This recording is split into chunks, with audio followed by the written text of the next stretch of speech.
सैयदना उमर फारूक, मेरे नबी पाक अलैहिस्सलाम ने फरमाया फरिश्ते 950 साल मेरे उमर की शान बयान करें तो खत्म नहीं हो सकती। इतना बड़ा शख्स उमर फारूक, इतना बड़ा आदमी। एक दिन ऐलान किया उमर फारूक ने, लोगों मस्जिद में आओ, बात करनी है। अमीरुल मोमिनीन का पैगाम है, सारे मस्जिद में आ जाए। खचाखच मस्जिद नबी सहाबा से भर गई। और ऐसा जब ऐलान होता था तो सहाबा दौड़ के आते थे, शायद को जंग है, शायद किसी ने हमला कर दिया है, शायद कोई नई बात है। दौड़े आए लोग, मस्जिद नबी खचाखच भर गई। सैयदना फारूक आजम रदी अल्लाह तआला अन्हु मिंबर पे बैठे। हजरत अब्दुर्रहमान इब्ने औफ रदी अल्लाह तआला अन्हु फरमाते हैं कि सहाबा तजस्सुस के देख रहे हैं कि पता नहीं किसी तरफ से पैगाम नहीं आ गया, कोई काफिर हमला नहीं करने लगा, अल्लाह जाने क्या हुआ है, बड़ी परेशानी है। उमर बैठे, अल्लाह की हम्द की, नबी पाक सल्लल्लाहु अलैहि वसल्लम पर दुरूद पढ़ा और फिर उमर फारूक बोले, फरमाने लगे, मैं जब मक्के में रहता था ना तो कभी घर में कहत आ जाता था, कभी कहत आता था घर में, बकरियों के दूध खुश्क हो जाते थे, गंदम नहीं मिलती थी, पानी नहीं होता था। तो फरमाया मेरी अम्मा मुझे खाला के घर भेज देती थी। कबीला बनु मखजूम, उस कबीले में मेरी खाला की शादी हुई थी तो वो मालदार लोग थे, उनके पास ज्यादा बकरियां, ज्यादा ऊंट, ज्यादा गाय, ज्यादा खेत थे। हजरत उमर फारूक फरमाने लगे, मैं उनके घर जाता तो मेरे खालू समझ जाते कि उमर को इसलिए भेजा गया है कि कहत आ गया है। फरमाते हैं वो मुझे सवेरे बकरियां चराने ले जाते, शाम तक मैं उनकी बकरियां चराता। अमीरुल मोमिनीन उमर, एक तरफ मसला यह है कि कैसर और किसरा की दीवारें हिल रही हैं उमर के नारों से, और इधर उमर मिंबर पे बैठ के खुतबे दे रहे हैं। फरमाते हैं मैं बकरियां चराता, शाम तक खाला के घर जाके मजदूरी करता, और फरमाते हैं शाम होती तो एक मुट्ठी किशमिश मुझे देते वो। आप फरमाते हैं मैं बड़े कद वाला था, एक मुट्ठी किशमिश मिलती है, कभी एक मुट्ठी खजूरें, मैं शाम को खा के सो जाता। कई महीने यूं ही गुजरते तो मेरी अम्मा का पैगाम आता कि हालात सही हो गए, मेरे बेटे को भेज दो। ये बात कही, हजरत उमर रोने लगे और फिर कहने लगे, अब वो वक्त आया है कि लोग मुझे अमीरुल मोमिनीन उमर कह के पुकारते हैं। बस ये दो बातें की। उमर ने कहा चलो जोहर का वक्त हो गया, अजान पढ़ो, उठो नमाज पढ़े, उठो। अजान हुई, इकामत हुई, जनाब उमर ने नमाज पढ़ाई, लोग चले गए तो सैयदना अब्दुर्रहमान इब्ने औफ दयराना था जनाब उमर से, बाजू पकड़ के कहने लगे, उमर सियाना बंदा यार तू, ये दो बातें सुनाने के लिए इतना मजमा इकट्ठा किया था, ये दो बातें कहने के लिए कि मैं खाला के घर जाके मजदूरी करता था तो एक मुट्ठी किशमिश मिलती थी, एक मुट्ठी खजूरें, ये कहने के लिए कि मैं बकरियां चराया करता था। तो हजरत उमर फारूक रदी अल्लाह तआला अन्हु फिर रोए, फिर आंखों में आंसू आए। कहने लगे, अब्दुर्रहमान आज ना मिस्र शाम से कुछ लोग आए थे और वो बता रहे थे कि उमर तेरा डंका वहां भी बड़ा बजता है। वो मुझे कह रहे थे तेरे नाम के वहां भी बड़े दबदबे हैं, बड़े तज़किरे हैं। तो मेरा नफ्स मुझे कह रहा था, उमर देखा तू यहां बैठा है और वहां तेरे नाम का शोर हो रहा है, मुझे इसने बड़ा किया है। तो मैंने आज मुस्तफा के सारे गुलाम इकट्ठे करके अपनी औकात बता दी है। मैंने अपनी औकात बताई है कि मैं कुछ नहीं, कोई शय नहीं, कोई चीज ही नहीं, असी किसी से कुछ नहीं जे लगदे, ना कोई साडा दर्दी। मैंने बताया है कि मैं तो किसी के बकरियां चरा के एक मुट्ठी किशमिश लेके गुजारा किया करता था।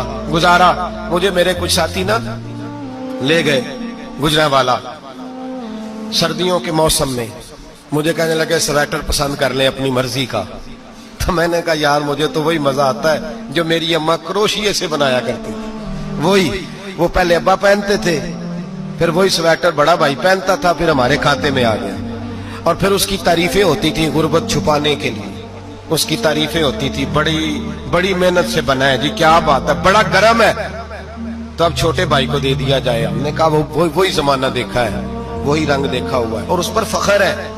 अब तो लोग जब कुछ हो जाता है ना, दो चार लोग जानने लगते हैं तो लोग फटाफट दावा कर देते हैं खानदानी रईस आजम हूं, बड़ी बात है। ऐसी कोई बात नहीं, जिसको अपना आप याद रहता है उसे खुदा भी याद रहता है, जिसे अपना आप याद रहता है उसे रसूलुल्लाह भी याद रहते हैं, जिसे अपना आप याद रहता है उसकी नजर में दूसरे लोग भी कुछ होते हैं। मैं उम्रे के लिए, हज के लिए जाता रहता हूँ, रब मुझे اپنے فضل سے بلا لیتا ہے. تو میں ایئرپورٹ سے نیچے اترا تو ایک صاحب میرے جاننے والے تھے, دوڑ کے آئے اور مجھے کہنے لگے کیا بات ہے, سنا ہے اس دفعہ آپ سعودی ایئر لائن سے آئے, سیدھا مدینہ شریف آئے, کیا بات ہے آپ کی؟ اور میں نے کہا صاحب چھوڑ دیں, میں بھی جب پہلی دفعہ آیا تھا تو میں بھی بڑا گور گور کے ایئرپورٹ دیکھتا تھا, میں نے کبھی دیکھا جو نہیں تھا, میں بڑا گور گور کے دیکھتا تھا, کوئی ایسی بات نہیں ہے, یہ نظام قدرت ہے, بادشاہ کے فیصلے ہیں, وہ جب چاہتا ہے جس طرح کے چاہتا ہے فیصلے فرما لیتا ہے, تو یہ اس کے فیصلوں کی بات ہے. ہم لوگ نا جس حیثیت پہ ہوتے ہیں وہیں رہ جاتے ہیں, پچھلی بات بھول جاتے ہیں, اس لیے ہم چاہتے ہیں جو بھی ہمیں ملے جھک کے ملے, جو بھی آئے, اور یہ میرا آپ کا سب کا مشترکہ معاملہ ہے. میرے نبی پاک صلی اللہ تعالی علیہ وسلم نے صحابہ سے پوچھا تمہیں بتاؤں جنت کے بادشاہ کون ہوں گے؟ جنت کے عام لوگ نہیں, جنت کے, بولیے گا ذرا, جنت کے اللہ بادشاہ. جنت میں تو جانا بڑی بات ہے, حضور جنت کا بھی بادشاہ, ابن ماجہ میں لفظ ہے. تمہیں پتہ ہے جنت کے بادشاہ کون ہوں گے؟ تو میرے مصطفیٰ کریم صلی اللہ تعالی علیہ وسلم کے غلاموں نے کہا حضور ہمیں نہیں پتا. تو حضور نے فرمایا جنت کے بادشاہ وہ لوگ ہوں گے جنہیں دنیا میں کوئی بھی نہیں جانتا تھا, جن کے کپڑے سادے ہوتے تھے, جو غریب لوگ ہوتے, جو سفارش کرتے تھے تو ان کی قبول کوئی نہیں کرتا تھا, جو کسی کے ساتھ جاتے تھے تو ان کو مانتا کوئی نہیں تھا. وہ جنت کے بادشاہ ہوں گے, بادشاہ. اور فرمایا قیامت کے دن جب لوگ انہیں دیکھیں گے تو ان پر فخر کریں گے, رشک کریں گے, کہیں گے کیا بات ہے تمہاری. یہاں تو شوق ہی بڑا ہے, غریبوں نے بھی پوسٹر بنائے ہوئے ہیں, ڈاکوؤں, لٹیروں, چوروں کی تصویروں کے ساتھ لگوائے ہوئے, اپنے آپ کو بڑا کرنے کے لیے. عاجزی اختیار کریں, عاجزی اختیار کریں, اپنے آپ کو مٹانے کی کوشش کریں. رب کریم کے بندے آگے بڑھ بڑھ کے اپنا آپ دکھاتے نہیں, بڑا شوق ہے, پہلے فوٹو کھچا لو, باقی باتیں بعد میں ہوں گی, پہلے ویڈیو بنا لو, باقی کچھ اور بعد میں ہوگا. پہلے اب تو پرسوں ترسوں مجھے ایک مولانا کہنے لگے کہ آپ سے میں نے, وہ یہاں جمعہ پڑھنے آتے ہیں کبھی کبھی, میرے دوست ہیں, کہتے ہیں آپ سے میں نے سنا تھا کہ اگر کوئی, اس نبی پاک کا فرمان ہے اگر کوئی نذرانہ دے تو اس کو لے لو, اگر کوئی تحفہ دے تو اس کو, حضور نے فرمایا لے لو اگر تمہیں کو دیتا ہے, اپنی مرضی سے, مانگنا منع ہے, کو دے دے تو لے لو, ورنہ ایک وقت آئے گا تم مانگو گے تمہیں ملے گا نہیں, جب کو دے دے تو لے لو.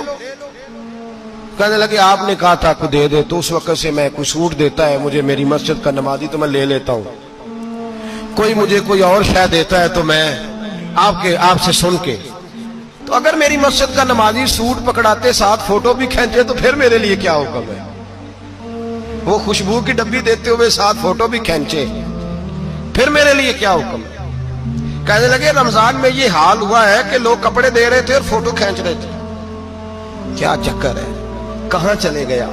غریب آدمی کی عزت نفس کو کچل ڈالا پکڑ کے, ایک جوڑا سال کے بعد امام کو دیا, اس کی بھی تصویر کھینچ کے فیس بک پہ دے ڈالی. یہ ہماری آج